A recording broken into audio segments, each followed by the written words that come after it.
এদিকে 15ই আগস্ট মিথ্যা জন্মদিন পালনের অভিযোগ এনে বিএনপি চেয়ারপারসন বেগম খালেদা জিয়ার বিরুদ্ধে আইনি পদক্ষেপ নেওয়ার কথা বলেছেন আওয়ামী লীগের যুগ্ম সাধারণ সম্পাদক মাহবুবুল আলম হানিফ।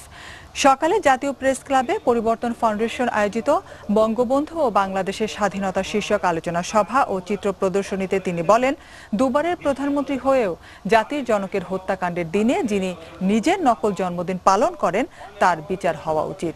মাহবুবুল আলম হানিফ বলেন, যারা 71 ও 75-এ বাংলাদেশের বিরুদ্ধে ষড়যন্ত্র করেছিল তারা এখনো থেমে নেই।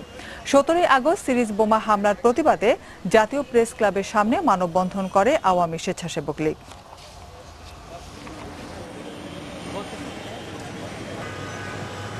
আপনাকে আপনার জন্ম তারিখ নির্ধারণ করার জন্য কাঠগড়ায় দাঁড়াতে হলে এটা গোটা জাতির জন্য লজ্জাজনক হবে, লজ্জাস্কর হবে।